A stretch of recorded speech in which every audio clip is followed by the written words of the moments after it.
দেখো এখন আমরা আলোচনা করব নিয়ম নাম্বার 2 2 3 এবং 4 একসাথে আলোচনা করব। একটু খেয়াল করো। আমাদের এক নম্বর নিয়ম ছিল ভগ্নাংশ প্রকৃত এবং ঘাত এক হবে, পদের পুনরাবৃত্তি ঘটবে না। কিন্তু এখন 2 নম্বর নিয়ম হচ্ছে শুধু পদের পুনরাবৃত্তি ঘটবে। দেখো কেমন হতে পারে তাহলে 5x, আমরা যদি একটা एग्जांपल দেই 5x by x minus 3 into x plus 5 whole square। এটা আমরা কিভাবে লিখব? এটারে অভেদ চিহ্ন দিবা, a by এই অসহায় যেটা আছে যেটার উপরে কোনো পাওয়ার টাওয়ার কিছু নাই সেটা নিবা a এর নিচে x minus 3 plus b by এই যে হোল স্কয়ার আছে x plus 5 হোল স্কয়ার, এটা পাওয়ার ছাড়া মানে পাওয়ার 1 দিয়ে একবার লিখবে x plus 5 plus c by x plus 5 whole square. এটা হলো সমীকরণ 1 দিবার পরে। আশা করি বুঝছো। একই নিয়মে আমরা আরেকটা উদাহরণ দিতে পারি 5x by x minus 3 into x plus 5 whole cube।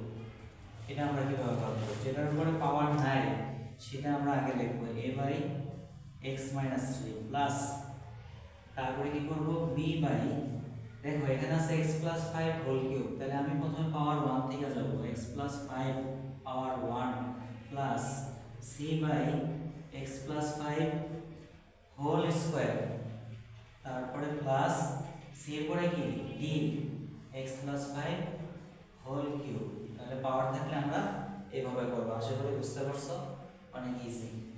আচ্ছা এবার দেখো রুলস নাম্বার 2 বলছে ভগ্নাংশ প্রকৃত হবে এবং ঘাত 2 হবে এবং পদের পুনরাবৃত্তি ঘটবে না। পদের পুনরাবৃত্তি ঘটবে না এরকম একটা एग्जांपल দিই আমরা।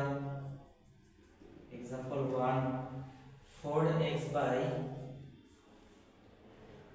by x square plus 3 into x plus 1 এটা কিভাবে লিখব? দেখো আমরা আগে মনে করব a by x plus 1 লিখব, যেটার উপরে পাওয়ার নাই সেটা লিখব। আর এটা আছে দেখো চলকের উপর একটা স্কয়ার দেওয়া আছে, চলকের উপর কি দেওয়া আছে? একটা স্কয়ার দেওয়া আছে। এরকম থাকলে আমরা দেখো এটা কিন্তু মনে রাখবা, এটা সূত্র bx plus c।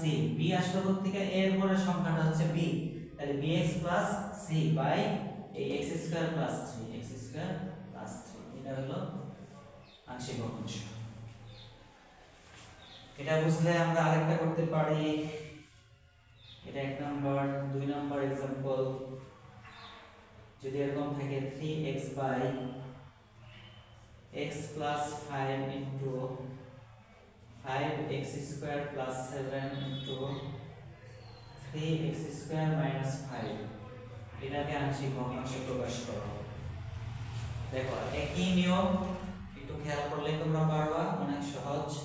তোমরা দেখো আমরা লিখব a by এটার উপরে কোনো পাওয়ার নাই, এটা এর নিচে লিখব x plus 5 প্লাস এটা লিখব কি, যেহেতু এই চলকের উপরে যদি ঘাত থাকে পাওয়ার থাকে 2 3 এবং যদি থাকে তাহলে আমরা লিখব 3 না, আমাদের সূত্র হচ্ছে ঘাত যদি 2 হয়, x এর উপরে যদি ঘাত 2 আছে তাহলে পরেরটা হবে এর পরের চিহ্ন হচ্ছে b, তাহলে bx plus c। দেখো একটা ছন্দের মধ্যে মিল আছে, এর পরেরটা হবে bx plus c, পরে এই রাশিটা বসাবা 5x square plus 7 প্লাস পরের রাশিটা কি হবে? যেটা c পর্যন্ত এসে শেষ হচ্ছে, পরেরটা হবে d, c এর পরে কি d dx plus e by 3x square plus minus 5, এটা হবে সমীকরণ 1। আশা করি বুঝতে পারছো, একটু খেয়াল করলে বুঝতে পারবা। আচ্ছা দেখো 4 নাম্বার নিয়ম। 4 নাম্বার নিয়ম আমরা কি বললাম? ভগ্নাংশ প্রকৃত হবে এবং ঘাত 2 থাকবে, কিন্তু কোন পদের পুনরাবৃত্তি ঘটবে। 3 নাম্বার নিয়ম ছিল পুনরাবৃত্তি ঘটবে না, আর এখন 4 নাম্বার নিয়ম হচ্ছে একই পদ বা একই রাশি আবার রিপিট হবে। দেখো আমি একটা एग्जांपल দিলে আরো ক্লিয়ার হবে। আচ্ছা এই एग्जांपलটা আমি এই পাশে হচ্ছে, এই পাশে অনেক জায়গা আছে, এটা কাছে রাখি। দেখো 4 নাম্বার নিয়ম 4 এর एग्जांपल কি দিতে পারি 5x বাই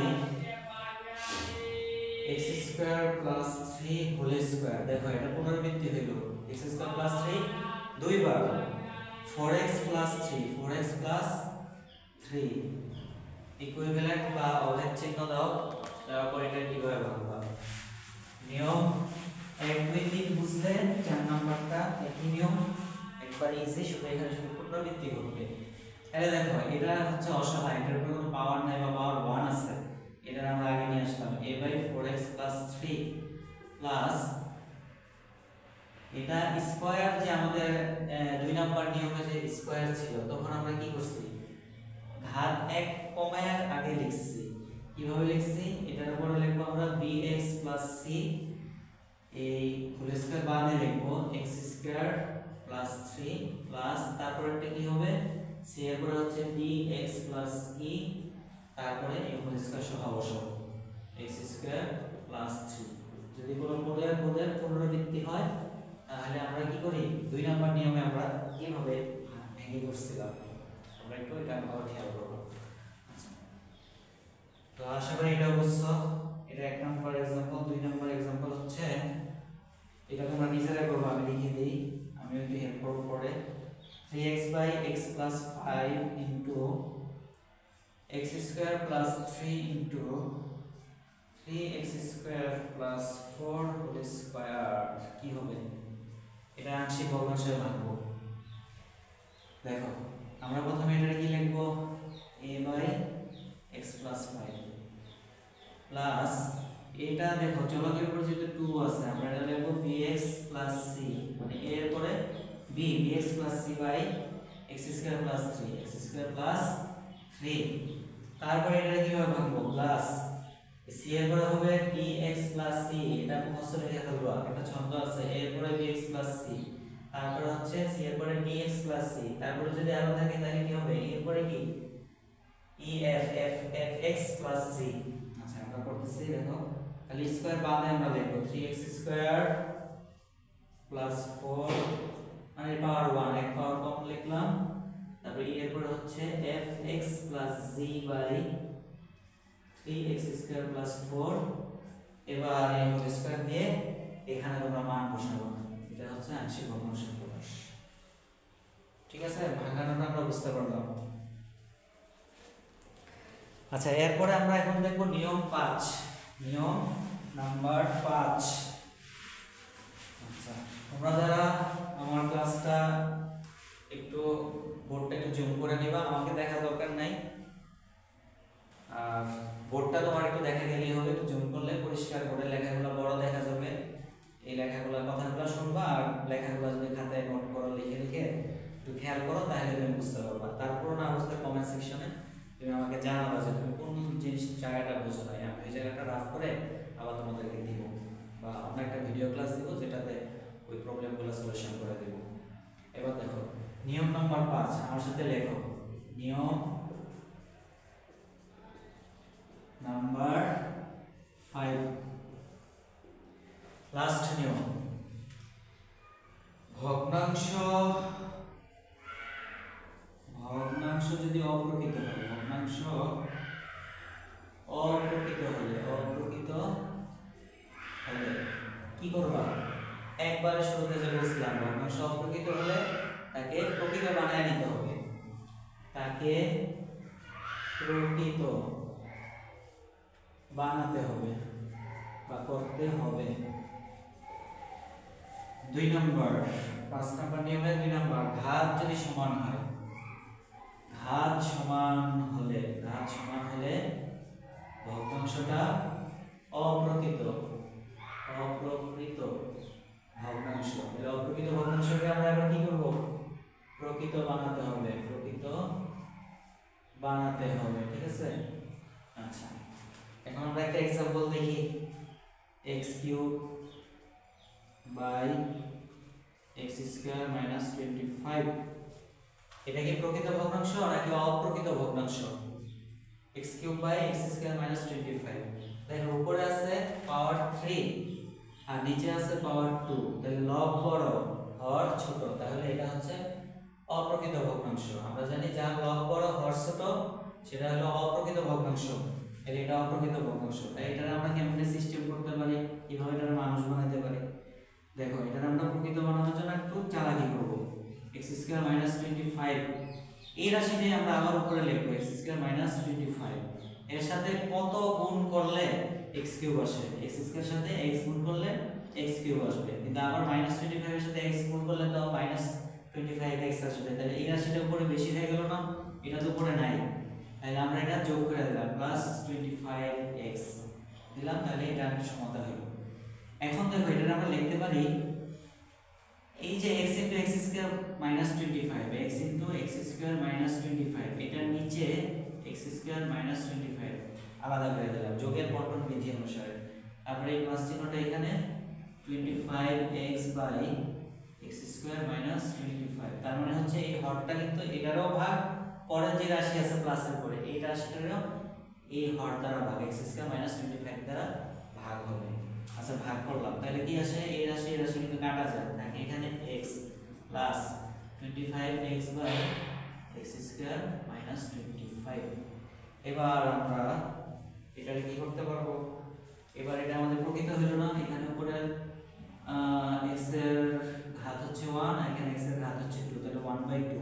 তাহলে এটা এখন প্রকৃত হয়ে গেল, কি হলো, প্রকৃত হলো।